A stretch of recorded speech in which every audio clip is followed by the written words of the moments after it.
اب اس میں آپ کو گنواتا ہوں یہ امتحانات کڑے کون کون سے امتحان ہیں جن سے انسان گزرتا ہے، جس کا میں نے کہا ہے کامل مرقع ہے حضرت ابراہیم علیہ السلام کی شخصیت۔ سب سے پہلا انسان کا امتحان جو ہے اس کی عقل کا، شعور کا، اس کے فہم کا، اس کی فطرت کا، اس کی جبلت کا، وہ کیا ہے؟ اس دنیا میں آنکھیں کھولنے کے بعد اللہ تعالی پر ایمان لاتا ہے یا نہیں؟ اللہ کو پہچانتا ہے کہ نہیں؟ میرا خالق کون؟ میرا مالک کون؟ میرا پیدا کرنے والا کون؟ کون میرا محبوب ہے؟ کون میرا مقصود ہے؟ کون میرا مطلوب ہے؟ کون میرا حاکم ہے؟ کون میرا آقا ہے؟ کون ہے قانون دینے والا؟ کون ہے ہدایت دینے والا؟ یہ پہچان لینا عقل و فطرت کا پہلا امتحان ہے جس سے انسان گزرتا ہے۔ اور ظاہر بات یہ امتحان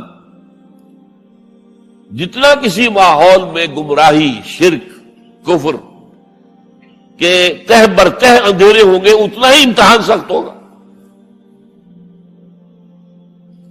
آپ مسلمانوں کے ماحول میں رہ رہے ہیں تو ٹھیک ہے، مسلمان بھی اب دنیا پرست بن گئے ہیں یا جو بھی آپ کہیں، حقیقی مسلمان تو دیکھنے کو نہیں ملتا، پھر بھی بہرحال اسلام تو ہے نا یہاں۔ کسی نہ کسی دیکھو تو چیز کو تو اللہ یاد آ جاتا ہے، کبھی نہ کبھی تو کسی کی بات ہی دل میں اتر جاتی ہے، کوئی اللہ کا بندہ جو ہے خلوص و اخلاص سے کہتا ہے بات اور وہ آپ کو دل میں اتر جاتی۔ آپ ایسے معاشرے کا تصور کیجیے جہاں سرے سے ہدایت ہے ہی نہیں، کفر ہی کفر ہے، شرک ہی شرک ہے، باطل ہی باطل ہے، اس میں ایک شخص آنکھ کھولے اور پھر وہاں وہ خالق حقیقی کو پہچان لے، یہ ہے سب سے بڑی کامیابی۔ آپ کو معلوم ہے قرآن مجید میں سورہ انعام میں پورا قصہ بیان ہوا ہے۔ جس ماحول میں کہ حضرت ابراہیم نے آنکھ کھولی ہے وہ ماحول کون سا ہے؟ ہر طرح کا شرک وہاں پر انتہائی درجے میں موجود ہے۔ سورج اور چاند اور ستاروں کی پرستش، بتوں کی پرستش، اور سیاسی شرک۔ بادشاہ کہتا تھا میں خدا ہوں، نمرود جو دعویٰ تھا فرعون کا وہی اس کا تھا۔ کہیں سے کوئی توحید، کوئی اللہ کی بات، کوئی نیکی کی بات، کہیں کوئی روشنی، کوئی کرن اس معاشرے میں تھی؟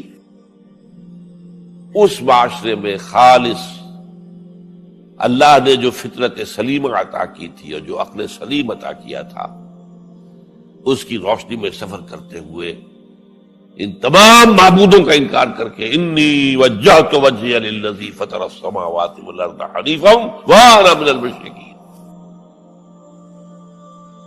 میں تمہارے ان معبودوں کو نہیں مانتا، میں ان کی نفی کرتا ہوں، ان سب کا باغی ہوں، یہ سب گمراہی ہے،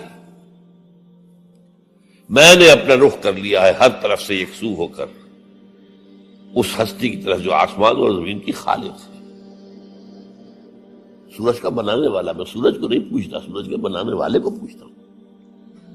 میں چاند کا پجاری نہیں ہوں، چاند کے خالق کا پجاری ہوں۔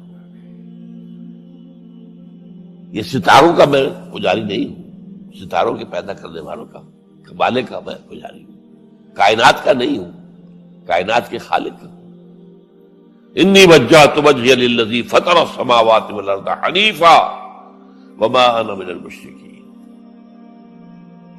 یہ پہلا امتحان ہے۔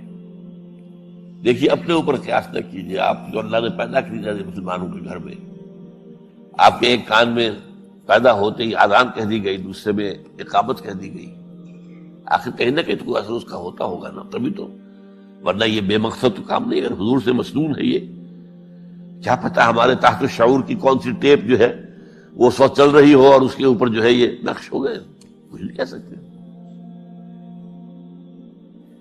لیکن وہاں جو کچھ بھی نہیں، کفر ہی کفر، سیاسی شرک، مذہبی شرک، ستارہ پرستی کا شرک، بت پرستی کا شرک۔ اس میں ایک نوجوان سلیم الفطر نوجوان، اس نے ان تمام سے رخ موڑ کر ایک اللہ کی ہستی کی طرف۔ اب آپ سوچئے دوسرا امتحان آتا ہے۔ اب حق پر پہنچ تو گئے، حق پر کھڑے رہنا آسان نہیں ہے۔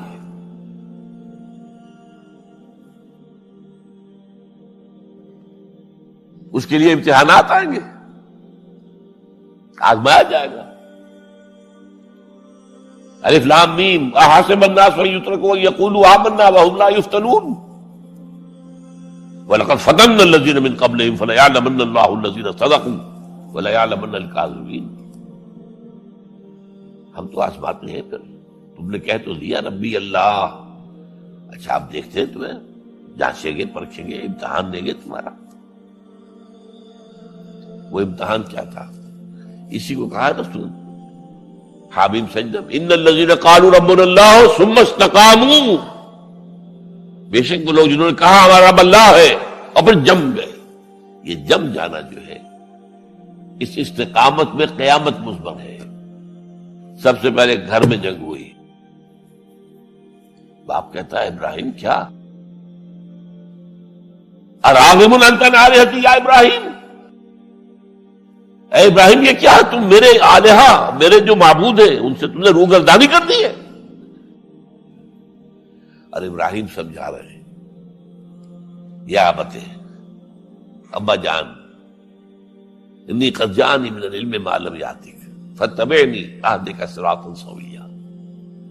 ابا جان میرے پاس وہ علم آیا ہے جو آپ کے پاس نہیں آیا، مجھے اللہ نے وحی کے ذریعے سے ہدایت کاملہ عطا کر دی ہے، تو آپ کو میری پیروی کرنی پڑے گی۔ دیکھیے بات الٹی ہو رہی ہے، وہ باپ ہے تم بیٹے ہو، وہ کہہ سکتا ہے میں نے اپنے یہ بال دھوپ میں سفید کیے، تم کل کے بچے، آج تم مجھ سے مانگ رہے ہو، مطالبہ کر رہے ہو، دلیل پہلے دے دی ہے۔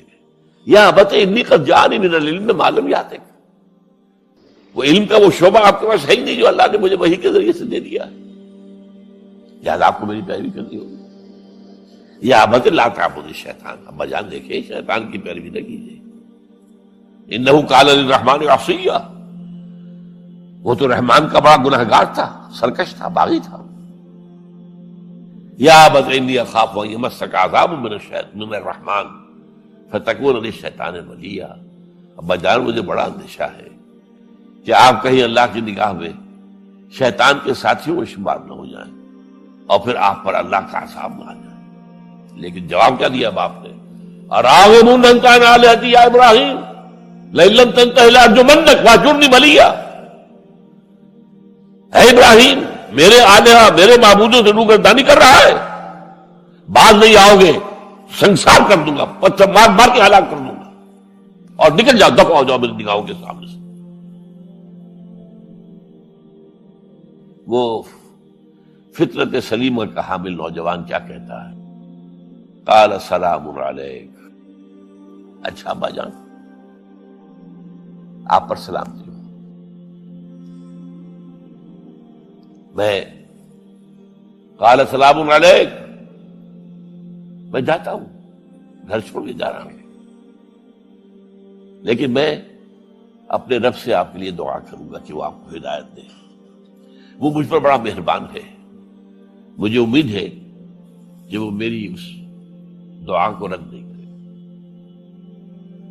اب اس سے آگے بات بڑھی، ابراہیم سوچتے ہیں کہ ان لوگوں کے اوپر تیشہ زوردار مارنا ہوگا، یہ جاگنے کو تیار نہیں ہے۔ میں ان سے کہتا ہوں تو ہاں کہتے ہیں، ہاں ٹھیک تو کہہ رہے ہو تم، لیکن نہیں بھائی ہمارے آباء و اجداد کا دین ہے، اس پہ چلے آ رہے ہیں، کیسے چھوڑ دیں ہم؟ بات تو تمہاری ٹھیک لگتی ہے ابراہیم، تم بات تو صحیح کر رہے ہو، لیکن سورہ عنکبوت میں فرمایا مودۃ بینکم فی الحیات الدنیا، حضرت ابراہیم نے کہا تم اپنے دنیا کی زندگی کی محبتوں کی وجہ سے جکڑے ہوئے ہو، ورنہ تمہیں معلوم ہے میں نے کھول دیا تم پر کہ یہ سب بکواس ہے، یہ تمہارے عقائد جو ہے بے بنیاد ہے،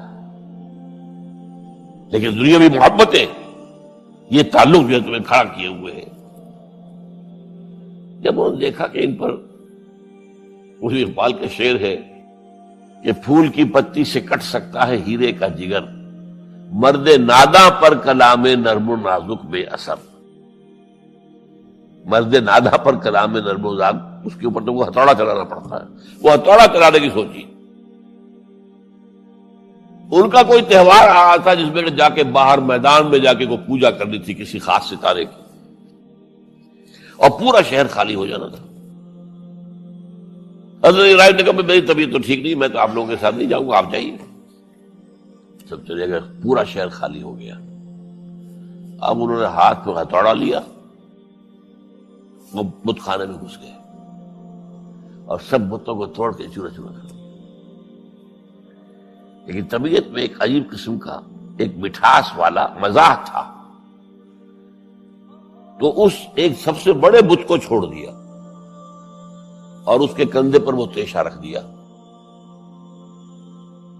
اب جو وہ رات کو واپس آئے ہوں گے، آپ سوچئے ذرا، آج بھی ہندوستان کے شہر متھرا میں یا بنارس میں کہیں بتوں کے ساتھ کے کوئی حشر کر دے تو کیا قیامت آئے گی؟ کیا کیا؟ من فعل ھذا بآلہتنا، کون ہے وہ جس نے ہمارے معبودوں کا یہ حشر کیا ہے؟ بہت کچھ کر کے کچھ لوگ، ہاں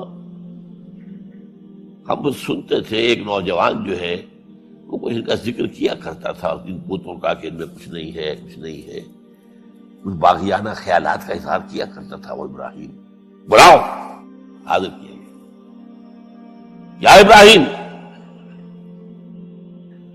انت فعلت ھذا، کیا اب تم نے کیا؟ مجھ سے کیا پوچھتے، اس بڑے بت سے پوچھو، اس سے پوچھو، بھائی سارے ٹوٹے ہوئے، یہ سالم کھڑا ہے۔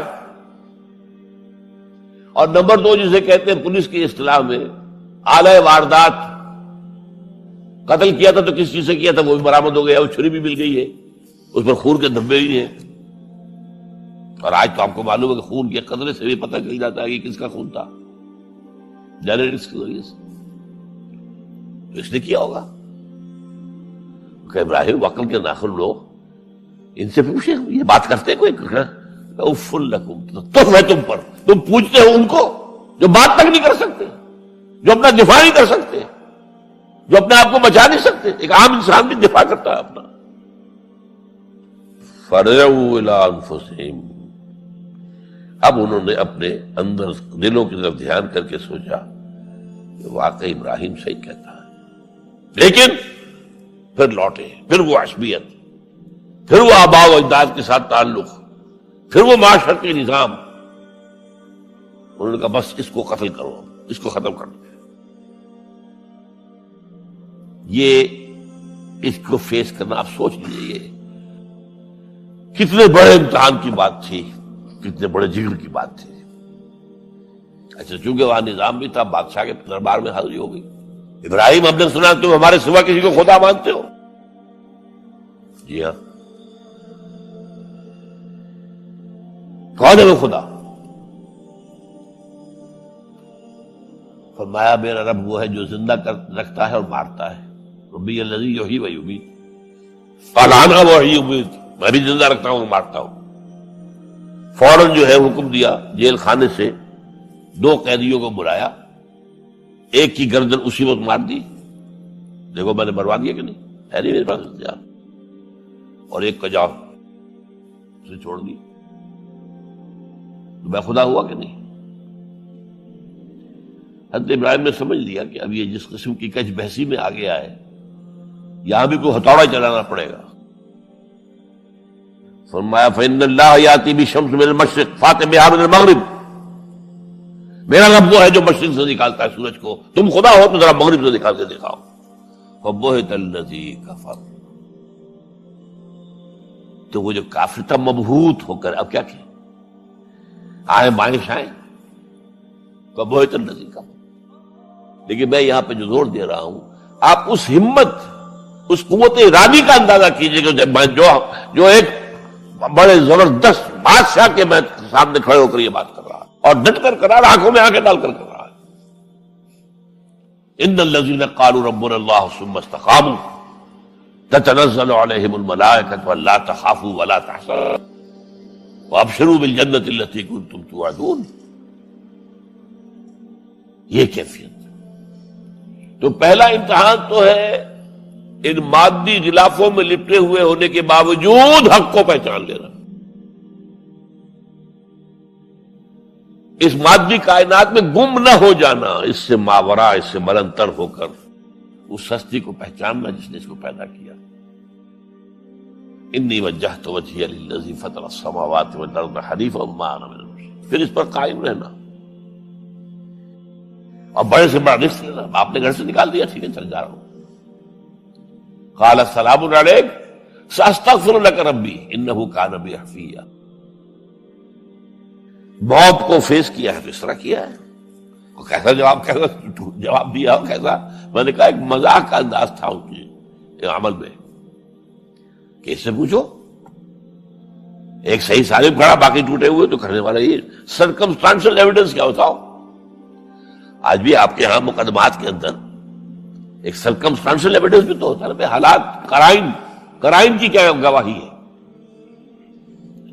تو وہ سالم میں باقی سب ٹوٹے ہوئے ہیں. دوسرے یہ کہ آلہ جو ہے اس کے پاس سے برآمد ہو رہا ہے، اس کے کندھے پر رکھا ہوں. اور پھر یہ کہ بادشاہ کے دربار میں جا کر جس نے کہ آپ کی کمر کو وہ دوہرا کر دیا تھا یا کمر توڑ کر رکھ دی تھی، یہ میں اس کے وضاحت بعد میں کروں گا اس کے لغوی معنی کیا ہیں. لیکن یہ جو پس منظر ہے اس کو اگر آپ پہچان لیں کہ جس میں یہ ری ایشورنس دی جا رہی ہے، اے نبی وَلَلْآخِرَةُ خَيْرٌ لَكَ مِنَ الْأُولَىٰ، بالکل مطمئن رہیں آپ کے لیے آخرت کہیں بہتر ہے پہلی سے. لفظی ترجمہ ہوگا آپ کے لیے پچھلی کہیں بہتر ہے پہلی سے، یہ لفظی ترجمہ ہوگا.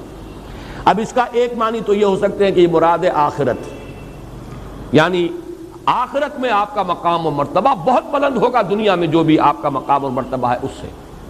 اور اس کے لیے چونکہ سابقہ صورت میں بھی یہ الفاظ آئے ہیں وَإِنَّ لَنَا لَلْآخِرَةَ وَالْأُولَىٰ، ہمارے ہی اختیار میں ہے آخرت بھی اور اولا بھی، پچھلی زندگی بھی، آخرت کی زندگی بھی اور دنیا کی زندگی بھی. اس اعتبار سے ان دونوں صورتوں کے اندر ایک لفظی مناسبت بھی پیدا ہوئی ہے. ایک مفہوم تو یہ ہے کہ آخرت سے مراد آخرت ہے معروف معنی میں جسے ہم آخرت سمجھتے ہیں بعد بعد الموت کی زندگی، اخروی زندگی، اور اولا سے مراد ہے دنیا کی زندگی. ایک مفہوم یہ لیا گیا ہے اور میرے نزدیک یہی صحیح ہے. ہر آنے والا وقت آپ کے لیے پچھلے وقت سے بہتر ہوگا. اس دنیا میں بھی آپ کی ترقی درجات ہوتی رہے گی مسلسل، اور آخرت میں بھی آپ کی ترقی درجات کا سلسلہ منقطع نہیں ہوگا، مسلسل جاری رہے گا. اس میں مجھے آج بھی یاد آ رہا ہے مولانا داؤد غزنوی رحمۃ اللہ علیہ نے ایک مرتبہ تقریر کی تھی سائیوال میں، منگمری کہلاتا تھا اس زمانے میں. تو انہوں نے بہت ہی وضاحت کے ساتھ اس مقام کو بیان کیا تھا اور بڑی پیاری ایک حدیث سنائی تھی. وہ میرے پاس حوالہ نہیں ہے اس وقت، میں صرف ان کو ہی سند کے طور پر پیش کر رہا ہوں. حضور نے فرمایا کہ میدان حشر میں لواء الحمد بیدی، اللہ کی حمد کا جھنڈا میرے ہاتھ میں ہوگا. یہ حمد جو ہے آپ کا نام محمد بھی اسی سے ہے اور احمد بھی اسی سے ہے اور حامد بھی اسی سے ہے اور محمود بھی اسی سے ہے، اور یہ جو ہے یہ اس امت کے لیے بھی یہ لفظ آیا ہے. تو اس اعتبار سے لواء الحمد بیدی. اور خاص جملہ یہ ہے اس روز میں اللہ کی جو حمد بیان کروں گا وہ آج نہیں کر سکتا. بڑا پیارا جملہ ہے، اس لیے کہ حمد کوئی انسان بیان کرتا ہے اپنے خود معرفت کے مناسبت سے. جتنی گہری اپریسیشن آپ کو کسی شے کی حاصل ہوئی ہے اتنا ہی تو آپ اس کو بیان کر سکیں گے نا. یہ تو ہو سکتا ہے کہ اپریسیشن آپ کی زیادہ ہو، بیان آپ نہ کر سکیں، اتنی بھی نہ بیان کر سکیں. وہ تو یہ ہے کہ انسان کا یعنی کلام کی صلاحیت جو ہے اس میں کم ہے، قوت بیانیہ کا قصور ہے، اس کی کمی ہے. لیکن یہ کہ ظاہر بات ہے کہ جتنی اپریسیشن ہے اس سے زائد تو کوئی شخص بیان نہیں کر سکتا، کتنا ہی وہ طلاقت لسانی اور اس کے اندر قوت بیان موجود ہو. اس کا بیان رہے گا وہیں تک جہاں تک کی اپریسیشن اس کو حاصل ہوئی. معلوم ہوا کہ وہ معرفت رب جو حضور کو اس دنیا میں حاصل تھی اس سے کہیں بڑھ کر معرفت رب ہوگی میدان حشر میں. اور اس وقت جو حمد بیان کریں گے محمد الرسول اللہ صلی اللہ علیہ وسلم، وہ اس دنیا کی زندگی میں رہتے ہوئے وہ حمد بیان نہیں کر سکتے تھے. تو وَلَلْآخِرَةُ خَيْرٌ لَكَ مِنَ الْأُولَىٰ، ہر آنے والی ساعت آپ کے لیے پچھلی ساعت سے بہتر ہوگی اور آپ کے مراتب بلند سے بلند تر ہوتے چلے جائیں گے. وَلَسَوْفَ يُعْطِيكَ رَبُّكَ فَتَرْضَىٰ، اور عنقریب آپ کا رب آپ کو اتنا کچھ دے گا، وہ کچھ دے گا۔ اب یہ میں نے دو ڈائمنشنز علیحدہ کر دی، اتنا کچھ دے گا یہ گویا کہ کوانٹیٹیو ہے، وہ کچھ دے گا یہ کوالیٹیٹیو ہے۔ اور یہاں پر ان دونوں کو بالکل مبہم رکھا گیا، واضح نہیں کیا گیا، کہیں ابہام میں زیادہ تاثیر ہوتی ہے، وہ کچھ دے گا، بظاہر نہیں کہ کیا دے گا اس کی وضاحت نہیں کی گئی، لیکن اس میں زیادہ جو ہے مبالغہ ہے، زیادہ تاثیر ہے۔ آپ کا رب آپ کو وہ کچھ دے گا اور اتنا کچھ دے گا کہ آپ راضی ہو جائیں گے۔ اب اس میں وہ کوانٹیٹیو کوالیٹیٹیو سارے ایلیمنٹس لے آئیے، اس میں وہ چیز بھی لے آئیے، دنیا میں آپ کو کامیابی ہوگی، آپ فاتح کی حیثیت سے مکے میں داخل ہوں گے۔ وہ وقت آئے گا کہ یہی قبائل عرب جو ہیں یدخلون فی دین اللہ افواجا، اللہ کے دین میں فوج در فوج داخل ہوں گے۔ پھر آپ کی امت کے ہاتھوں قیصر و کسریٰ کی سلطنتیں جو ہے وہ زیر ہوں گی، اور وہاں پر جھنڈے گاڑے جائیں گے۔ آپ کے خلفائے راشدین کے زمانے میں کہاں سے کہاں تک بات پہنچ جائے گی۔ تو میں عرض کر رہا تھا کہ حضور نے فرمایا میرے لیے پوری زمین لپیٹ دی گئی، یہاں تک کہ میں نے اس کے مشارق اور مغارب سب دیکھ لیے، مشرق و مغرب سب میرے سامنے آ گئے، اور جو کچھ میں نے دیکھا ہے زمین کا حصہ، وہاں پر میری امت کی حکومت قائم ہو کر رہے گی۔ یہ بھی گویا کہ وہی ایک نوید ہے، وَلَسَوْفَ يُعْطِيكَ رَبُّكَ فَتَرْضَىٰ۔ پھر یہ کہ آخرت میں جو مقام ہوگا، خود آپ کو ذاتی طور پر مقام محمود پر فائز کیے جائیں گے۔ پھر یہ کہ آپ کے لیے شفاعت کبریٰ، جس کی کہ احادیث کے اندر صراحت آئی ہے۔ تو اے نبی آپ راضی ہو جائیں گے۔ جب میں پہلے بیان کر چکا ہوں کہ وہاں حضرت ابو بکر سے خطاب تھا، تو وَلَسَوْفَ يَرْضَىٰ، یہاں وَلَسَوْفَ يُعْطِيكَ رَبُّكَ فَتَرْضَىٰ۔ اب اس میں تفاصیل کا جتنا بھی ہے رنگ وہ بھر لیجئے، کیا کچھ اللہ نے دیا اور کیا کچھ جو ہے ابھی آخرت میں محمد الرسول اللہ صلی اللہ علیہ وسلم اور آپ کی امت کے لیے کیا کیا مدارج ہیں اور کیا کیا رتبے ہیں جو اللہ نے رکھے ہیں۔ أَلَمْ يَجِدْكَ يَتِيمًا فَآوَىٰ، یہ جب 3 آیتیں آ رہی ہیں، یہ بھی وہ انداز ہے، دیکھو ہم نے تمہارا ساتھ کبھی چھوڑا ہے پہلے؟ غور کرو اپنی سابقہ زندگی پر، جو تمہارا رب تمہیں ان مراحل سے گزار کر لایا، کہ آئندہ تمہارا ساتھ چھوڑ دے گا؟ یہ بھی جیسا کہ میں نے عرض کیا ہے کہ یہاں بھی تھوڑا سا آدمی کی زبان لڑکھڑاتی ہے کہ نبی اکرم صلی اللہ علیہ وسلم کو بھی ان چیزوں کے حوالے سے تذکیر کی ضرورت تھی۔ ہمارا ذہن قبول کرنے سے آپ کی خاص مقام و مرتبے کے اعتبار سے ذرا یہاں رکتا ہے، رکاوٹ محسوس کرتا ہے۔ سامنے کی باتیں ہیں بالکل، لیکن یہ کہ یہ سامنے کی باتیں جیسے کسی طالب علم کو کوئی استاد یاد دلاتا ہے، وہاں تو بات سمجھ میں آتی ہے، لیکن محمد الرسول اللہ صلی اللہ علیہ وسلم کو بھی کیا یہ باتیں اس طور سے یاد دلانے کی ضرورت تھی؟ یہاں آ کر ذرا طبیعت جو ہے رکتی ہے۔ بہرحال اس پر میں عرض کروں گا اس کی توجیہ کیا ہے۔ اس وقت یہ سمجھ لیجئے یہ حضور کی حیات طیبہ کے 3 ادوار ہیں، جن میں اللہ کی رحمت اور شفقت جو ہے حضور پر، اللہ کی عنایت خصوصی حضور پر 3 مختلف صورتوں میں جو ہے وہ شامل حال ہوئی۔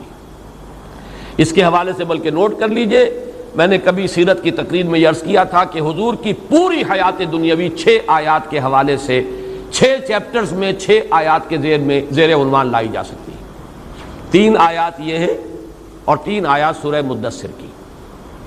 آپ کا پہلا حصہ زندگی کا وہ ہے، یوں سمجھیے کہ 10-12 برس تک کی زندگی۔ پیدائش ہو رہی ہے والد کے انتقال کے بعد، چند سال کے ہیں کہ والدہ کا سایہ سر سے اٹھ گیا، مزید 2 سال گزرے کہ دادا بھی اللہ کے ہاں گئے۔ اس کے بعد البتہ یہ نوٹ کر لیجئے، ہمارے بھی عام جو مورخین ہیں اور سیرت نگار ہیں، انہوں نے ایک بہت بڑا خلا چھوڑ دیا ہے۔ عبد المطلب کے انتقال کے بعد زبیر حضور کے تایا حضور کے اتالیق اور سرپرست رہے ہیں۔ ابو طالب کو زیادہ نمایاں کرنے کے لیے زبیر کا نام جو ہے خارج کر دیا گیا یہ سیرت کی کتابوں سے۔ وہ جو جنگ بھی ہوئی تھی، واحد جنگ ہے حضور کی اس دور میں جس میں کہ حضور شریک ہوئے ہیں، اگرچہ آپ نے باقاعدہ کوئی خوریزی میں حصہ نہیں لیا، لیکن یہ کہ وہ تو ایک قبائلی معاشرہ تھا، جب جنگ ہے تو ہر قبیلے کے جو بھی جوان ہیں ان کو جا کے شریک ہونا ہے۔ اس وقت علم جو تھا بنو ہاشم کا علم، وہ زبیر کے ہاتھ میں تھا، ابو طالب کے ہاتھ میں نہیں تھا۔ یہ تو زبیر کے انتقال کے بعد ابو طالب کا مرحلہ آیا ہے کہ پھر وہ جو ہاؤس آف ہاشم تھا، بنو ہاشم، ہاشم کا گھرانہ، اس کی جو سربراہی ہے وہ ابو طالب کے ہاتھ پہ آئی ہے ذمہ داری، اور پھر یقیناً ہم بھی تسلیم کرتے ہیں کہ انہوں نے ساتھ دیا ہے حضور کا اور تعاون کیا ہے، لیکن یہ ہے کہ یہ 4 مرحلے آپ ذہن میں رکھیے۔ بلکہ ایک اعتبار سے نوٹ کر لیجئے، ابو طالب کو حضور نے سپورٹ کیا ہے معاشی طور پر، ابو طالب کا کوئی معاشی احسان محمد کی گردن پر نہیں ہے، اور یہ میں کسی تعصب کی وجہ سے ہرگز نہیں کہہ رہا۔ جب میں ابو طالب کا وہ احسان مانتا ہوں اور ڈنکے کی چوٹ اعلان کرتا ہوں کہ 10 برس تک پروٹیکشن دنیا میں اگر حاصل تھی حضور کو تو وہ ابو طالب کی وجہ سے تھی، ورنہ آخرت میں تو ظاہر بات ہے اصل جو ہے پروٹیکشن وہ تو اللہ کی ہے، لیکن وہ تو ہے انویزیبل ورلڈ، وہ تو ہے غیبی ایک عالم۔ دنیا میں عالم اسباب میں پروٹیکشن جو حضور کو حاصل رہی ہے آغاز وحی کے بعد سے لے کر سن 10 تک، جب تک کہ ابو طالب کا انتقال نہیں ہو گیا، تو آپ کو جو بھی حفاظت حاصل رہی ہے وہ ابو طالب کی، کوئی شک نہیں، اور اس کی بنا پر ہم میں سے ہر شخص کی گردن پر اور کندھے پر احسان کا ایک بار گراں ہے ابو طالب کا۔ لیکن یہ کہ ایک درمیان میں نوٹ کر لیجئے، جہاں تک معاشی کفالت کا تعلق ہے، حضور پر یہ احسان ابو طالب کا نہیں ہے، بلکہ ابو طالب پر احسان ہے حضور کا۔ آپ نے محنت کی، مزدوری کی، مشقت کی، آپ کماتے تھے اور ابو طالب کے گھرانے کو سپورٹ کرتے تھے، اس لیے کہ ابو طالب مفلس تھے، قلاش تھے، دنیاوی حیثیت ان کی نہیں تھی، مالدار نہیں تھے، عیالدار تھے، اولاد بہت تھی۔ حضور نے بھیڑیں بکریاں چرائی ہیں اور کمایا ہے، اور حضور نے محنت کی ہے اور پالا ہے اور معاشی اعتبار سے سپورٹ کیا ابو طالب کے گھرانے کو۔ پھر جب آپ کی شادی ہو گئی حضرت خدیجہ سے تو حضرت علی کو اپنے پاس اسی لیے رکھا ہے تاکہ وہ جو بوجھ ہے ابو طالب کے اوپر وہ کم رہے، جو اپنے بچوں کی جو بھی ہے ان کی کفالت کا، تو ایک شخص ان کے پاس، اور غالباً حضرت جعفر جو ہیں وہ بھی کسی اور کے پاس تھے، تو اس اعتبار سے شاید حضرت عباس کے پاس، اگر میرا جو ہے وہ یادداشت اگر ٹھوکر نہیں کھا رہی، اسی وجہ سے یہ معاملہ تھا کہ عباس بھی جو ہے وہ کافی آسودہ حال تھے۔ ادھر حضور کو اللہ تعالیٰ نے غنا عطا کر دیا حضرت خدیجہ سے شادی کا، نتیجہ یہ نکلا ہے کہ حضرت علی یہاں تھے، جعفر وہاں تھے، اس لیے کہ ابو طالب سپورٹ نہیں کر پاتے تھے۔ بہرحال پہلا مرحلہ جو ہے حضور کی حیات طیبہ کا، سیرت مطہرہ کا، الم یجد کا یتیما فآوا، اے محمد ذرا دیکھو تو صحیح، پیچھے مڑ کر نگاہ تو ڈالو، تم دنیا میں آئے تو تمہارے والد کا سر سے سایہ اٹھ چکا تھا، چند برس کے 6 برس کے تھے کہ دادا کی محبت سے بھی محروم ہو گئے، مزید 2 برس کے بعد ماں کی محبت اور شفقت بھی ختم ہوئی، پھر ہم نے کس کس طریقے سے آپ کے لیے بندوبست کیا، کہاں کہاں سے فآوا پناہ دی ہے، کہاں کہاں سے پروٹیکشن ملی ہے، کیسی کیسی محبتیں آپ کو ملی ہیں، دادا کی محبت، والدہ کی محبت، پھر زبیر کی محبت، زبیر کے علم تلے محمد الرسول اللہ اس جنگ میں شریک تھے، اگرچہ باقاعدہ خوریزی میں آپ نے حصہ نہیں لیا لیکن تھے، جھنڈا ان کے ہاتھ میں تھا۔ تو پہلا دور تو یہ ہے محمد الرسول اللہ صلی اللہ علیہ وسلم کی حیات دنیاوی کا، جس کے لیے عنوان ہے الم یجد کا یتیما فآوا۔ یہاں تھوڑا سا ان آیات کی ترتیب میں آگے پیچھے ہے، اور غالباً یہ آہنگ کا جو بھی قرآن مجید کے اندر جو ایک آہنگ ہے، صوتی آہنگ، یہ ڈیوائن میوزک جو ہے اس کا تقاضا ہے۔ دوسرا مرحلہ کیا ہے؟ وَوَجَدَكَ عَائِلًا فَأَغْنَىٰ، پایا آپ کو تنگ دست تو غنی کر دیا۔ اب اس کے دونوں پہلو ذہن میں رکھیے، ایک غنائے ظاہری جو حضرت خدیجہ رضی اللہ تعالی عنہا سے آپ کے نکاح کے ذریعے سے آپ کو دنیا میں غنا کی شکل حاصل ہو گئی۔ اب یہ کہ دولت ہے، سرمایہ ہے، وفادار بیوی ہے، جان چھڑکنے والی بیوی ہے، اپنی ساری دولت جو ہے آپ کے قدموں میں لا ڈالی ہے۔ وہ واقعات میں نے آپ کو سنائے ہیں، امام راضی نے کوٹ کیا ہے۔ ایک موقع پر حضور کہیں باہر گئے، ابھی وحی کا آغاز نہیں ہوا تھا وہ دور، اس لیے کہ 15 برس ہیں آپ کی ازدواجی زندگی کے، جبکہ ابھی وحی شروع نہیں ہوئی۔ 25 برس کی عمر میں آپ کا نکاح ہوا حضرت خدیجہ سے، اور 40 برس کی عمر میں وحی کا آغاز ہوا، تو یہ 15 برس ہے۔ یا اس میں سے کوئی تھوڑا سا وقت نکال لیجئے، وہ میں تیسری آیت کے ذیل میں لاؤں گا جو یہاں درمیان میں آئی ہے۔ تو بہرحال 12-13 برس کا یہ مرحلہ بھی ذہن میں رکھیے، یہ آپ نے خوشحالی کا، اطمینان کا، ایک وفادار بیوی ہے نکاح میں، بچے بھی اللہ نے دیے ہیں، اگرچہ بیٹے ہوئے وہ لے لیے، بیٹیاں ہیں، ہرا بھرا گھر ہے، دولت ہے، آسائش ہے، عزت ہے، آپ کی تجارت ہے، آمد و رفت ہے۔ اس کا واقعہ وہ آتا ہے جو امام راضی نے نقل کیا ہے کہ حضور ایک مرتبہ نکل گئے ذرا مکے سے باہر، کوئی وادی میں آپ نے دیکھا کوئی قبیلہ ٹھہرا ہوا تھا، بہت مفلوق الحال لوگ، بدن پر کپڑے نہیں اور فاقوں سے معلوم ہوتا تھا سوکھ کر کاٹا ہوئے. دیکھ کر آپ آ گئے، کپڑا لے کر لیٹ گئے. ایک کیفیت حزن کی اور ملال کی. حضرت خدیجہ نے پوچھا کیا معاملہ ہے، آپ کی طبیعت ناساز نہیں، کیا معاملہ ہے؟ فرمایا کہ میں گیا تھا باہر، میں نے دیکھا ایک ایسے لوگ ہیں اور میرے پاس کوئی دولت نہیں ہے کہ میں ان کی مدد کر سکوں. تو حضرت خدیجہ نے کہا کہ اچھا آپ جائیے فلاں فلاں لوگوں کو لے آئیے، بلا لائیے ذرا، مکے کے بڑے بڑے لوگ. اور ان میں الفاظ ہیں کہ فیہم الصدیق، حضرت ابو بکر کو بھی بلایا گیا، وہ بھی نمایاں لوگوں میں سے تھے، وہاں کی جو ہائرارکی ہے اس میں بھی ان کا مقام تھا، وہ بھی آئے ہیں. تو بہت سے لوگ جو آ گئے، جمع کر لیا. اتنی دیر میں اتنا بڑا ڈھیر اشرفیوں کا حضرت خدیجہ نے لگایا کہ جب حضور آ کر بیٹھے ہیں تو اس کے پیچھے چھپ گئے اور پھر کھڑے ہو کر کہا حضرت خدیجہ نے آپ سب لوگ گواہ رہے ہیں میں نے یہ ساری دولت محمد کو دی، وہ جہاں چاہیں خرچ کریں. یہ ہے ان کی شان. تو یہ ظاہری غنا ہے. ابھی اس کو بھی آپ سمجھیے کہ یہ ظاہری غنا ہے. اصل غنا تو غنا النفس ہے، الغنا غنا النفس. وہ تو آپ کا قلب جو ہے وہ تو غنی ہمیشہ تھا اور ہمیشہ رہا. لیکن یہ کہ یہاں در حقیقت مراد جو ہے وہ غنا جو ہے وہ باطنی غنا نہیں. وَوَجَدَكَ عَائِلًا فَأَغْنَىٰ، پایا آپ کو تنگ دست تو آپ کو غنی کر دیا. یہ وہ زندگی کا دوسرا دور ہے. تیسرا دور وہ ہے، یہ ہے در حقیقت ایک اعتبار سے بڑا سخت دور جو حضور پر گزرا ہے. اس کو آپ کہہ سکتے ہیں فلسفیانہ غور و فکر کا دور ہے. دیکھیے اس کو ایک انداز سے ذرا حضور کے مقام و مرتبے کے اور آپ کے ذکر سے تو یہ چیز پھر غیر متناسب اور نامناسب نظر آتی ہے، لیکن بات کو سمجھیے. جب تک کہ ایک تنگ دستی تھی تو پوری محنت جو ہے جسمانی مشقت لگ رہی ہے. اب جب فراغت بھی ہو گئی، ہر طرح کی سہولتیں بھی حاصل ہو گئیں، گھریلو ازدواجی زندگی کی مسرتیں بھی حاصل ہیں، تو غالباً اب وہ وقت آیا ہے کہ فلسفیانہ غور و فکر. یہ کائنات ہے کیا؟ یہ زندگی ہے کیا؟ یہ ہم کہاں سے آئے ہیں، کہاں جا رہے ہیں؟ یہ گاڑی چلی جا رہی ہے، رو میں ہے رخش عمر، کہاں دیکھیے تو ہمیں نہ ہاتھ باغ پہ ہے نہ پا ہے رکاب میں. کدھر جا رہے ہیں پتہ نہیں، کہاں ہم جا رہے ہیں، کہاں سے ہدایت ملے. پھر یہ جو پستی ہے اخلاقی، اب ظاہر بات ہے جو خود اخلاق کی اس بلندی پر فائز ہو اسے جو اپنے معاشرے میں پستی نظر آ رہی تھی. یہ لوگ کس درجے دنات اور کس درجے کمینگی کا مظاہرہ کر رہے ہیں، کیسی درندگی کا مظاہرہ ہو رہا ہے، غلاموں پر جو ظلم و ستم ہو رہا ہے.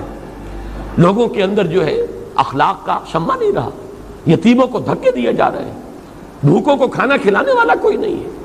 یہ سب کچھ جو ہو رہا ہے فحاشی ہے.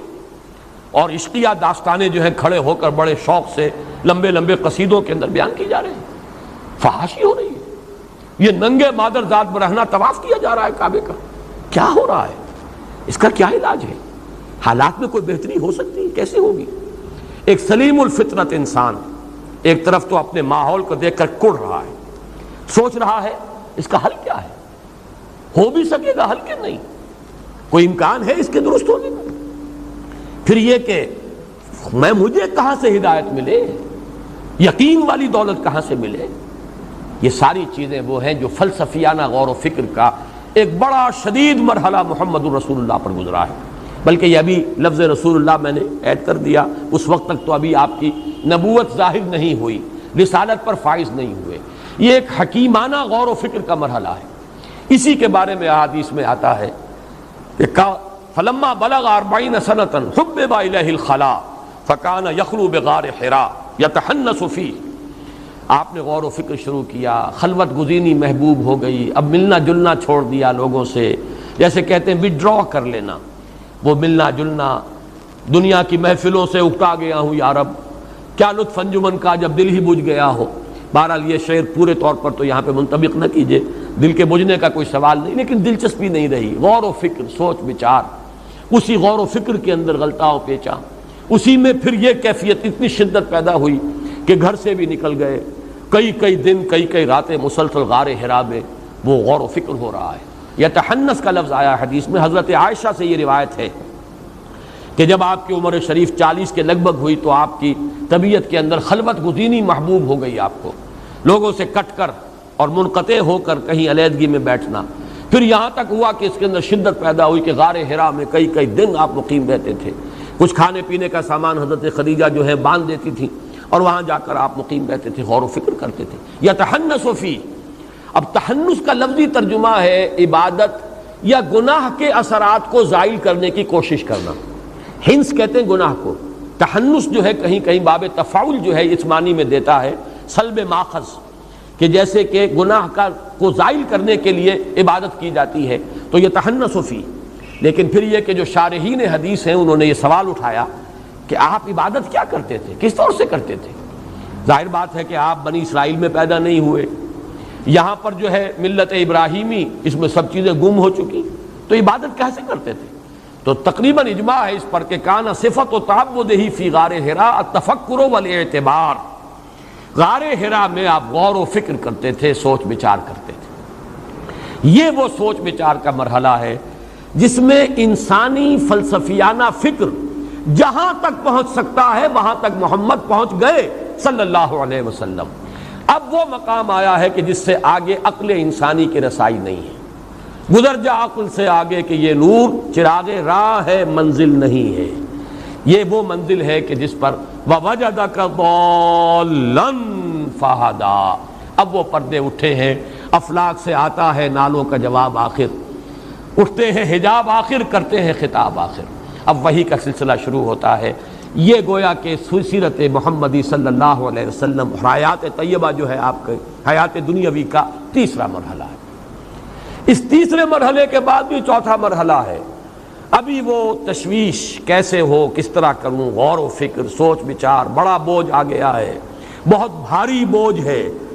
اس کا جو احساس گراں ہے اس کا ہے در حقیقت یا ایھا المزمل یا ایھا المدثر. اے کپڑے میں لپٹ کر لیٹنے والے، اے کمبل میں لپٹ کر لیٹنے والے، اے لحاف کو اوڑھ کر لیٹنے والے، کھڑے ہو جاؤ. اب تمہاری جد و جہد شروع ہو جانی چاہیے. لاکھ حکیم سر بجیب، ایک کلیم سر بکف. اب یہ غور و فکر کا مرحلہ ختم کرو، آؤ میدان عمل میں. اور دو عمل ہے، ایک رات کا عمل ہے قم اللیل الا قلیلا نصفہ او انقص منہ قلیلا اور زد علیہ ورتل القرآن ترتیلا. اور ایک دن کا عمل ہے یا ایھا المدثر قم فانذر وربک فکبر. تو پانچواں مرحلہ ہے حضور کا انذار. پورا مکی دور جو ہے آپ یہاں سمجھیے، دعوت، انذار، خبردار کرنا، جگانا، ہوش میں لانا. یہ 13 برس جو ہے یہ در حقیقت مرحلہ ہے انذار کا. اور باخری 11 برس یہ مرحلہ ہے تکبیر رب. اب اللہ کے جھنڈے کو بلند کرنے کے لیے سیف بدست آپ محمد الرسول اللہ صلی اللہ علیہ وسلم جہاد اور قتال کے میدان میں. 6 آیات کے حوالے سے حیات دنیاوی محمد الرسول اللہ صلی اللہ علیہ وسلم کی علم یجد کا یتیما فآوا، پہلے 10 11 12 برس. ووجدک عائلا فاغنا، یہ وہ درمیانی حصہ. جیسے کہ آپ کی تجارت بھی کچھ کامیابی حاصل ہوئی اور پھر خاص طور پر حضرت خدیجہ سے شادی کے بعد، اور پھر وہ جو زندگی کا آسائش کا، آرام کا، دنیاوی جسے آپ کہتے ہیں خوشیوں کا ایک وقت آیا ہے جو گزرا ہے، ہر طرح کی سہولت، دنیاوی آسائش ہے. پھر وہ وقت آیا غور و فکر، سوچ بچار. پھر وہ وقت آیا اب کھڑے ہو جاؤ، یا ایھا المدثر کمر کس لو، یا ایھا المزمل قم، یا ایھا المدثر قم. اور اس کا پہلا مرحلہ انذار، قم فانذر. اور آخری مرحلہ وربک فکبر، تکبیر رب اور اس کے لیے باطل سے پنجہ آزمائی، یہاں تک کہ قتال، اللہ کی راہ میں جنگ. یہ ہیں 6 مراحل اور 6 آیات. بہرحال ان کے حوالے سے اب جو بات مجھے عرض کرنی ہے وہ یہ ہے وَوَجَدَكَ ضَالًّا فَهَدَىٰ. اس پر یہ ہے کہ ضال کے لفظی معنی کیا ہیں، اس پر بہت سی آپ کو مل جائیں گی تفاسیر کے اندر آ رہا. ضال کے معنی جو ہے یہ سمجھ لیجئے ایسا شخص بھی ہو سکتا ہے جو راہ سے بھٹک گیا ہو، لیکن اس کا بھٹکنا شرارت نفس کی وجہ سے نہ ہو، مغالطے کی وجہ سے. خلوص میں بھی تو آدمی غلطی کر بیٹھتا، جیسے کہ ضالین اور مغضوب علیہم، یہ سورہ فاتحہ میں جو آخری 2 آیات ہیں ان کا تعلق ان سے ہے. مغضوب علیہم یہود، جنہوں نے اپنی شرارت نفس، محبت دنیاوی کی بنیاد پر ٹھوکر کھائی.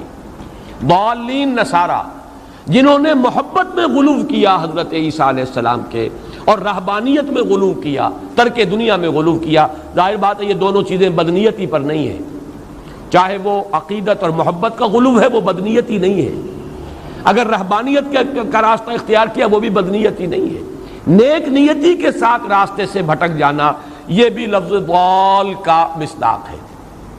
پھر ضال عربی زبان میں آتا ہے کوئی شخص کسی جذبے سے اتنا مغلوب الحال ہو جائے، جیسے کسی کے عشق میں دیوانگی، کوئی ایک کیفیت ایسی طاری ہو گئی ہے جو صوفیہ کی اصطلاح ہے مجذوب، متحیر، فلسفیوں کی اصطلاح ہے متحیر، حیران، اس لیے کہ اس کائنات کا عقدہ کہ کہ کسی نے نہ آج تک یہ سلجھایا ہے اور نہ یہ سلجھے گا، کہ کس نقصد نہ ملک شاید بحکمت یہ معمارہ، حیرانگی وہ بھی ضال کا لفظ ہے۔ آدمی حیران کھڑا ہو ادھر جاؤں یا ادھر جاؤں یہ بھی ضال ہے۔ راستہ ابھی واضح نہیں ہے، ابھی راستے کی تلاش میں ہے، یہ بھی ضال ہے۔ کوئی کسی کی محبت جو ہے اس درجے سوار ہو گئی ہے کہ اپنا ہوش نہیں رہا، اپنے جو ہے اپنے نہ پیٹ کا خیال ہے، نہ اپنی بھوک کا خیال ہے، نہ اپنے آرام کا خیال ہے، یہ بھی لفظ ضال کا مصداق ہے۔ یہاں پر ان تمام میں سے آئے گا تلاش حقیقت میں سرگرداں، وہ فلسفیانہ غور و فکر کا مرحلہ جو محمد الرسول اللہ صلی اللہ علیہ وسلم نے غار حرا میں طے کیا ہے۔ وَوَجَدَكَ ضَالًّا فَهَدَىٰ۔ اب اس پر جو بات مجھے عرض کرنی ہے، اور یہ میں محسوس کر رہا ہوں کہ آج ہمیں سورۃ الضحیٰ ہی پر اکتفا کرنی پڑے گی، سورۃ الانشراح جو ہے وہ اب کل ہم پڑھیں گے انشاءاللہ، لیکن اس کو ہم مکمل کر لیں گے۔ ان دونوں کیفیات کو جمع کر لیجئے۔ پہلی کیفیت وہ یہ احساس کہ میرے رب نے کہیں مجھے چھوڑ تو نہیں دیا، یہ تشویش، یہ اضطراب کہ عشقست و ہزار بدگمانی۔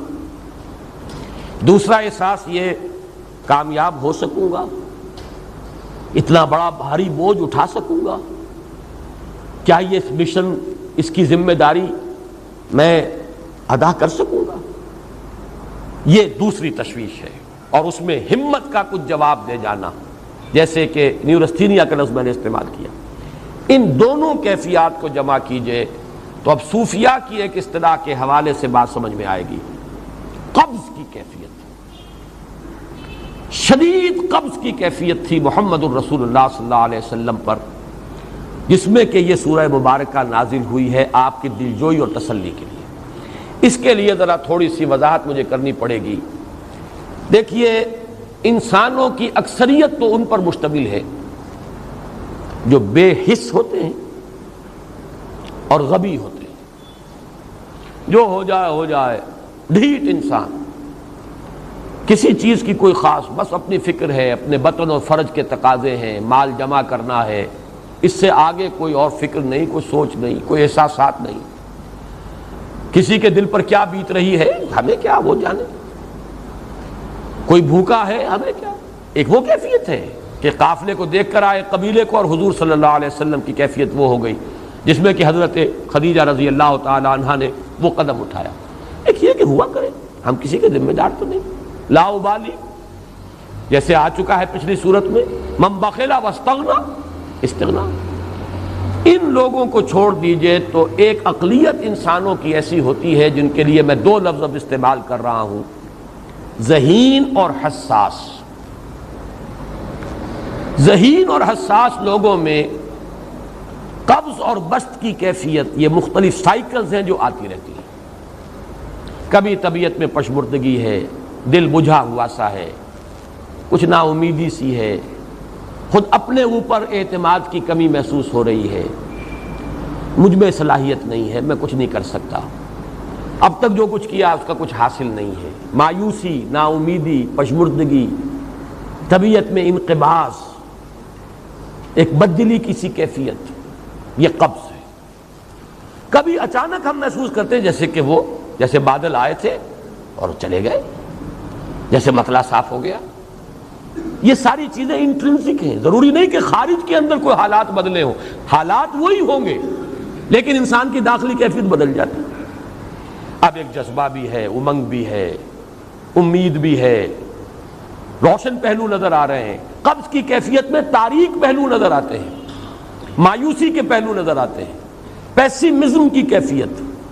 اور یہ جو بسط کی کیفیت ہے اس میں روشن پہلو، دیکھو یہ بھی تو ہے نا، آخر یہ بھی تو ہوا ہے اور بھی ہو سکتا ہے، آخر اب تک میں نے یہ کام بھی تو کر لیا، آگے بھی مشکل آسان ہو سکتی ہے۔ یہ دو کیفیات ہیں قبض اور بسط کی، جن کو کہ صوفیاء کرام نے یہ اصطلاحات، یہ عنوان دیے، قبض اور بسط۔ جتنی انسان کے اندر حساسیت کی کیفیت زیادہ ہوگی، ذہانت زیادہ ہوگی، اتنا ہی یہ جو ویوز ہیں اس کی ایمپلیٹیوڈ زیادہ ہوتی ہے۔ کم ذہین انسان ہے، کم حساس ہے، آئیں گے تو صحیح ہے، لیکن یہ کہ وہ ویو جو ہے اس کا ایمپلیٹیوڈ جو ہے اس کے اندر اوپر اور نیچے کی کیفیت زیادہ نہیں ہوگی۔ لیکن جتنا یہ معاملہ بڑھتا ہے یہ جو ویو ہے اس کی ایمپلیٹیوڈ بڑھتا چلا جاتا ہے۔ لیکن نارمل انسان کا معاملہ یہ ہے کہ یہ حدود کے اندر رہے، اسی کی ایک کیفیت جو ہے اب نارمل جب ہو جاتا ہے، یہی ہے جو جدید ہماری جو سائیکولوجیکل میڈیسن ہے اس میں اسے مینیکس ڈپریسو سائیکوسس کہا جاتا ہے۔ مایوسی ہوئی تو اتنی ہوئی کہ جیسے کمر ٹوٹ کر رہ گئی، اور اسی ڈپریشن میں ہوتی ہیں خودکشیاں، خودکشی کر جاتا ہے ڈپریشن۔ کچھ روشن پہلو نظر ہی نہیں آ رہا، کوئی امید کا پہلو نظر ہی نہیں آ رہا، کوئی صورت نظر نہیں آتی، کوئی امید بر نہیں آتی، کس طرف جاؤں، کدھر دیکھوں، کسے آواز دوں، اے ہجوم نامرادی دل بہت گھبرائے ہیں۔ اور جب آدمی محسوس کرتا I can't face these realities، یہ commits suicide۔ یہ اور جب کیفیت ہوتی ہے انشراح کی تو آدمی خوب بھاگ رہا ہے، دوڑ رہا ہے، امنگ ہے، محنت ہے، دوڑ رہا ہے، امیدیں ہیں، اب ہر چیز کا روشن پہلو نظر آ رہا ہے۔ عجیب ہے یہ۔ اصل میں مجھے کچھ تجربہ بھی ہوا ہے، ہمارے خاندان میں بھی یہ مرض موجود رہا۔ میرے والد مرحوم کافی طویل عرصے اس مینیک ڈپریسو سائیکوسس کے مریض رہے۔ کچھ ہوتا ہے یہ معاملہ، ویسے بھی شاید ہمارا خاندان جو ہے اس کیٹیگری میں آتا ہے جس میں ذہانت نسبتاً کچھ زیادہ ہے، حساسیت بھی نسبتاً کچھ زیادہ ہے۔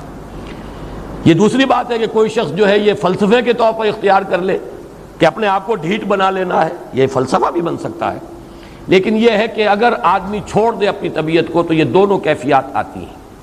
انہی کیفیات میں اگر یہ جو اپورڈ اینڈ ڈاؤنورڈ موومنٹ ہے یہ ایک حد سے نکل جائے تو یہ بیماری ہے مینیک سائیکوسس، مینیک ڈپریسو سائیکوسس۔ اس میں جب آدمی ہوتا ہے وہ اپر کیفیت میں تو اس کے اندر بڑی عظیمت ہے، روشنی ہے، امید ہے، لوگوں سے گفتگو کر رہا ہے، ہنس بول رہا ہے، خوب جو ہے محفل کے اندر، اب وہ محفل میں اسے دلچسپی محسوس ہو رہی ہے اور اسے ہر چیز کا روشن پہلو نظر آ رہا ہے، خود اپنے وجود کا بھی روشن پہلو، دوسروں کے وجود کا بھی، دوسروں کی بات میں سے بھی وہ اچھا پہلو تلاش کریں گے، وہ برا پہلو تلاش نہیں کریں گے۔ جب دوسری کیفیت ہے ڈپریشن کی، ہر ایک کی بات میں کوئی برائی نظر آئے گی، کوئی اس کی نیت کا فطور ہے، کوئی فساد ہے، کوئی یہ جو ہے بدنیتی کے ساتھ یہ بات کر رہا ہے، کوئی خیر کہیں ہے ہی نہیں، برائی ہی برائی ہے، مایوسی ہی مایوسی ہے، بدلی ہی بدلی۔ یہ ہے در حقیقت وہ کیفیت، اس کو غالب نے بہترین انداز میں تعبیر کیا ہے۔ ذہین اور حساس انسانوں میں ان کی جو ترقی ہے وہ انہی مراحل سے ہو کر گزرتی ہے، اور ہر ڈپریشن کے بعد، ڈپریشن میں اس لفظ سینس میں استعمال نہیں کر رہا، یعنی بیماری کی حد تک پہنچنے والی ڈپریشن نہیں، صرف قبض کی حد تک پہنچنے والا معاملہ۔ ہر قبض کے بعد جب بسط آتا ہے تو آگے ترقی ہوتی ہے، جس کو آپ کہتے ہیں بائی لیپس اینڈ باؤنڈس، آدمی جو ہے چھلانگ لگاتا ہے، گویا کہ ایک درجہ جو پہلے تھا اس سے آگے درجہ انسان کا جو ہے اس سے بلند تر پوزیشن پر انسان پہنچتا ہے۔ ہر قبض کے بعد جو نیا بسط آتا ہے وہ ایک نئی کیفیت، نئی شان، نئی بلندی، نئی رفعت لے کر آتا ہے۔ اس کو غالب نے تعبیر کیا ہے بہت خوبصورت انداز ہے، رکتی ہے میری طبع تو ہوتی ہے رواں اور، یعنی شاعر بھی کبھی ایسا وقت آتا ہے شعر جو ہے وہ اس پر نازل ہی نہیں ہو رہا، شعر نہیں کہہ پا رہا، طبیعت میں رکاوٹ سی ہے، بندش سی ہو گئی ہے، کوئی کلام موضوع ہو ہی نہیں رہا۔ لیکن پھر جب یہ کیفیت جو ہے بدلتی ہے اور جب پھر بسط کی کیفیت آتی ہے، رکتی ہے میری طبع تو ہوتی ہے رواں اور، پھر اس کے اندر ایک جولانی نئی ایک کیفیت جو ہے انشراح کی، وہ ایک بالکل نئی کیفیت، نئی شان کے ساتھ۔ یہ ہے وہ معاملہ جو ان آیات مبارکہ کے پس منظر میں ہے۔ اسی لیے اب میں آپ کو وہ اس کا حوالہ دے رہا ہوں، تفسیر مظہری میں قاضی ثناء اللہ پانی پتی رحمۃ اللہ علیہ نے بہت عمدہ بات فرمائی ہے کہ حالت قبض اگر کسی شخص پر طاری ہو تو اس حال میں اکسیر کا درجہ رکھتی ہے یہ سورہ مبارکہ، اس لیے کہ یہ نازل ہوئی ہے محمد الرسول اللہ صلی اللہ علیہ وسلم پر اسی حالت قبض میں۔ وَالضُّحَىٰ وَاللَّيْلِ إِذَا سَجَىٰ مَا وَدَّعَكَ رَبُّكَ وَمَا قَلَىٰ وَلَلْآخِرَةُ خَيْرٌ لَكَ مِنَ الْأُولَىٰ وَلَسَوْفَ يُعْطِيكَ رَبُّكَ فَتَرْضَىٰ أَلَمْ يَجِدْكَ يَتِيمًا فَآوَىٰ وَوَجَدَكَ ضَالًّا فَهَدَىٰ وَوَجَدَكَ عَائِلًا فَأَغْنَىٰ۔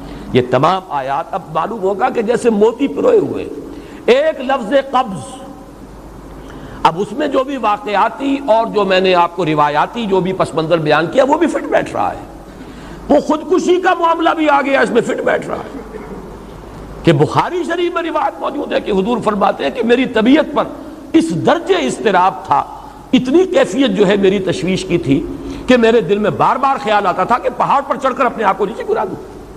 یہ سارے معاملات اب آپ کو محسوس ہوگا جیسے تمام کڑیاں جو ہے وہ جڑ گئی، جیسے رات کو اب آپ اٹھ نہیں پا رہے، اضمحلال ہے، اعصابی جو ہے اعصاب اس درجے متاثر ہو چکے ہیں۔ صرف یہ ایک احساسات کی کیفیت نہیں ہے، آپ کی قوت فعلی جو ہے، قوت عملی، وہ بھی اس درجے متاثر ہو چکی ہے کہ کئی راتیں گزر گئی اور آپ رات کو نہیں اٹھ سکے، جس پر کہ ام جمیل کو یہ کہنے کا موقع مل گیا کہ معلوم ہوتا ہے محمد تمہارا شیطان تمہیں چھوڑ گیا۔ اب یہ جملہ اپنی جگہ پر اس کی کاٹ ہے یقیناً، اس سے یضیق صدرک بما یقولون، لیکن وہ کیفیت جس کی وجہ سے یہ جملہ آیا ہے اس پر نگاہ دوڑائیے، اس پر نگاہ کو مرکوز کریں گے تو معلوم ہوگا ایک لفظ قبض، یہ قبض کی ایک کیفیت تھی۔ اس قبضی کی کیفیت کا ایک مظہر یہ ہے چونکہ یہ بھی تو در حقیقت قلب مبارک جو ہے محمد الرسول اللہ صلی اللہ علیہ وسلم کا، اسی پر تو وحی کا نزول ہوتا تھا، یہ بھی وہی داخلی احساسات و کیفیات کا معاملہ ہے، یہی بھی در حقیقت یہ واردات قلبیہ ہی کا سارا معاملہ ہے۔ اس کو آپ خارج سے تعبیر نہیں کر سکتے، نہ بھی کوئی ایسے مصائب تھے، نہ ایسی کوئی مشکلات تھیں، نہ ابھی کوئی رد و قضا ایسی شروع ہوئی، نہ ابھی کوئی بحث و نزاع کا معاملہ ایسا ہوا، نہ کوئی ابھی کوئی فزیکل پرسیکیوشن شروع ہوئی، یہ سب داخلی ہی کیفیات ہیں، اور ان داخلی کیفیات کے حوالے سے ان سورہ مبارکہ کو اگر صحیح سمجھا ہے تو صوفیہ نے سمجھا۔ وہ جو اقبال کا شعر ہے کہ کچھ جو سمجھا میرے شکوے کو تو رضواں سمجھا، مجھ کو جنت سے نکالا ہوا انسان سمجھا، اور کون سمجھے گا؟ وہ تو سمجھے گا کہ دکھے ہوئے وہ دل کی صدا ہے، وہ کیا ہے جو اقبال کی وہ ایک نظم ہے پرندے کی فریاد، گانا اسے سمجھ کر خوش ہونا سننے والے، یہ تو در حقیقت ایک دکھے ہوئے دل کی صدا، فریاد یہ صدا ہے۔ تو یہ کیفیت جو ہے رضوان سمجھ سکا ہے جو کہ داروغہ جنت ہے، اس نے سمجھا یہ وہی آدم جو نکالا گیا تھا یہاں سے، یہ اس کی فریاد ہے۔ کچھ جو سمجھا میرے شکوے کو تو رضوان سمجھا، مجھ کو جنت سے نکالا ہوا انسان سمجھا۔ تو واقعہ یہ ہے کہ اس سورہ مبارکہ کا صحیح فہم اگر حاصل ہوا ہے، وہ امام راضی کو حاصل ہو ہی نہیں سکتا، وہ عقل اور منطق کی گتھیاں سلجھانے والے آدمی ہیں، اپنی جگہ ان کی کنٹریبیوشن بہت۔ یہ لغت اور ادب کا کوئی خاص مسئلہ اس میں ہے ہی نہیں کہ زمخشری اس میں کوئی جولانی دکھائیں اپنی، اس میں کوئی ایسا اشکال ہے ہی نہیں، نحوی اشکال ہی نہیں، لیکن یہ واردات قلبیہ کا معاملہ ہے، احساسات باطنی کا معاملہ ہے، یہ نفسیات انسانی کا معاملہ ہے، اور اس کو وہی سمجھ سکتے ہیں کہ جو ماہرین علم نفس ہیں، اور وہ ہیں صوفیاء کرام ہمارے ہاں، جن کا وہ ذوق ہے، باطنی کیفیات و احساسات جن کا موضوع ہے کہ یہ در حقیقت حالت قبض کی کیفیت ہے۔ اور اسی کے حوالے سے آج جو میں آخری بات عرض کر رہا ہوں وہ یہ ہے کہ میں نے آج آپ نے نوٹ کیا ہوگا شروع میں معمول کے خلاف ایک اضافی دعا بھی مانگی تھی۔ واقعہ یہ ہے کہ آج سے پہلے میں اس دعا کی اصل عظمت کو اتنا نہیں سمجھ پایا تھا جتنا آج سمجھا۔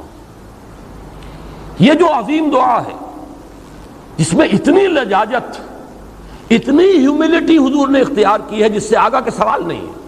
اللہم انی عبدک وابن عبدک وابن امتک، اے اللہ میں خود تیرا بندہ ہوں، میرا باپ بھی تیرا ادنا غلام، میری ماں تیری ادنا کنیز، فی قبضتک، میرا پورا وجود تیرے قبضہ قدرت میں ہے، تیرے ہی اختیار میں ہے، فی قبضتک ماضٍ فی حکمک، میرے پورے وجود میں تیرا ہی حکم جاری و ساری ہے، عدل فی قضاؤک، اور جو فیصلہ بھی تو میرے بارے میں کرے، جو بھی کرے وہ عدل ہے، انصاف ہے، کہ ہر چہ ساقی ما ریخت عین الطاف، ماضٍ فی حکمک عدل فی قضاؤک، ناصیتی بیدک، میری پیشانی تیرے ہاتھ میں ہے، جدھر چاہے موڑ دے۔ یہ جو اپنی نفی ہے نفی اس اعتبار سے بھی اپنی انانیت کی نفی، انی عبدوں کا وابن عبد کا وابن امت کا، پھر اپنے وجود کی نفی، اپنی مرضی کی نفی، اپنے اختیار کی نفی، فی قبضت کا ماضٍ فی حکموں کا ناصیتی بید کا عدل فی قضاء کا۔ پھر دیکھیے واسطہ وہ دیا ہے جس سے اونچا واسطہ ممکن نہیں۔ اسألو کا بکل اسم ہو لک، قرآن مجید میں آیا نا، فدوہ بہا وللہ الاسماء الحسنی فدوہ بہا، اچھے نام اللہ کے ہیں، اس کو پکارا کرو ان ناموں کے حوالے سے۔ اب نام کہاں سے جمع کریں سارے؟ ایک میں اسألو کا بکل اسم ہو لک، جو بھی تیرے نام ہیں، سمیت بہ نفسک، جن سے تو نے خود اپنے آپ کو موسوم کیا، او علمتہ احدا من خلقک، یا تو نے اپنی مخلوق میں سے کسی کو وہ نام سکھایا، او انزلتہ فی کتابک، یا وہ نام تو نے اپنی کسی کتاب میں نازل کیا، اب استاثرت بہ فی مکنون الغیب عندک، یا اس کو تو نے خود اپنے خزانہ غیب میں محفوظ رکھا ہوا ہے۔ تیرے وہ نام بھی ہیں جو تو نے کسی کو ابھی سکھائے ہی نہیں، تو نے اپنی کتاب میں کسی میں نازل ہی نہیں کیے، وہ تو تیرے خاص خزانے کے اندر وہ ابھی در مکنون ہے، وہ ابھی تیرے پاس موجود ہے۔ یہ اس سے بڑا اب واسطہ کیا ہوگا؟ مانگا کیا ہے؟ ذرا غور کیجئے، ان تجعل القرآن ربیع قلبی ونور صدری وجلاء حزنی وذہاب ہمی وغمی۔ استدعا میں یہ کر رہا ہوں پروردگار، اس قرآن کو میرے دل کی بہار بنا دے، میرے دل کا نور بنا دے، نور صدری، ان تجعل القرآن ربیع قلبی، میرے دل کی بہار، ونور صدری، میرے سینے کا نور، وجلاء حزنی، یہ حزن جو جس سے کہ محمد دوچار ہے صلی اللہ علیہ وسلم، یہ وہ کیفیت جو ہے قبض کی، اس کو دور کرنے کا ذریعہ بنا دے اس قرآن کو، جلاء حزنی وذہاب ہمی وغمی، اور میرے ہموم، میرے تفکرات، میرے غموں کو دور کرنے کا ذریعہ بنا دے۔ یہ عظیم دعا آج سورۃ الضحیٰ پر غور و فکر کرتے ہوئے، ویسے تو میں تقریباً 30 برس سے اس دعا کا مبلغ ہوں، اس لیے کہ جب میں نے یہاں کام شروع کیا تھا لاہور میں، جو تقریریں کی تھی مسلمانوں پر قرآن مجید کے حقوق کے نام سے جو شائع شدہ ہیں، اس پمفلٹ کے آخر میں نے یہ دعا درج کی ہے۔ یہ اصل میں کچھ مختلف احادیث میں ٹکڑے آئے ہیں، کہیں کوئی ایک ٹکڑا کم ہے، کہیں دوسرا کم ہے، میں نے بڑی تحقیق کر کے تمام روایتوں کو جمع کر کے پھر اس کو مرتب کیا ہے، اور وہ بڑی خوبصورت میں نے اس کی سیٹنگ کی ہے، اور وہ اس کتابچے کے آخر میں ہے۔ اللہم انی عبدک وابن عبدک وابن امتک فی قبضتک ناصیتی بیدک ماضٍ فی حکمک عدل فی قضاؤک اسألک بکل اسم ہو لک سمیت بہ نفسک او علمتہ احدا من خلقک او انزلتہ فی کتابک او استاثرت بہ فی مکنون الغیب عندک ان تجعل القرآن ربیع قلبی ونور صدری وجلاء حزنی وذہاب ہمی وغمی۔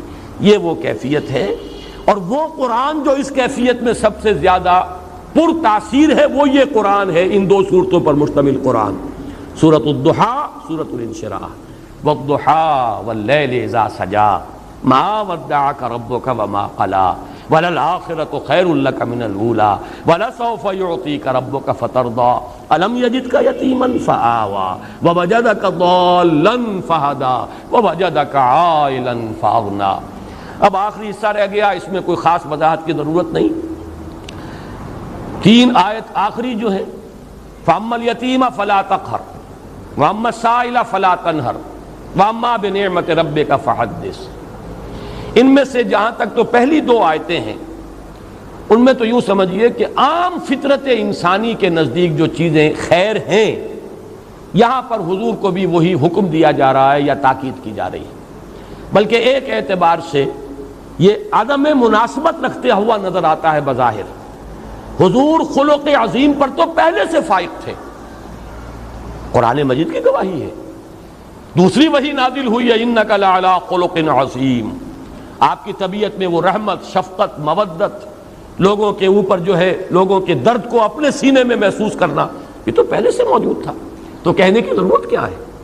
یہ اس کی ایک مثال میرے سامنے ہے، سورہ مدثر کی آیات 4، 5 اور 6۔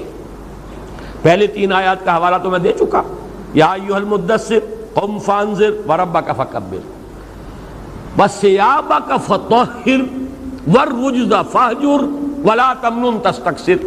یہ تین آیتیں جو ہیں یہ بڑی وہاں محسوس ہوتا ہے بظاہر کہ جس بلندی پر بات ہو رہی تھی یہ باتیں کچھ اس کے ساتھ کچھ اس متناسب نہیں ہیں. معلوم ہوتا ہے کہ یہ چیزیں حضور کے طہارت ذاتی، کپڑوں کا پاک رکھنا، جسم کا پاک رکھنا، احسان کرنا تو یہ نہ چاہنا کہ کوئی اس کا بدلہ ملے، یہ ساری چیزیں جو ہیں یہ تو یوں سمجھیے کہ وہ بنیادی اخلاقیات ہیں جن کو حضور کو بتانے کی ضرورت نہیں جس مقام پر کہ محمد رسول اللہ فائز تھے. تو ہم یہی کہیں گے کہ یہ اصل میں اس لیے لایا گیا کہ حضور سے خطاب کرتے ہوئے امت کے لیے یہاں رہنمائی ہے. ہم میں سے ہر شخص کو ضرورت ہے اس کی، جو بھی آپ کے نقش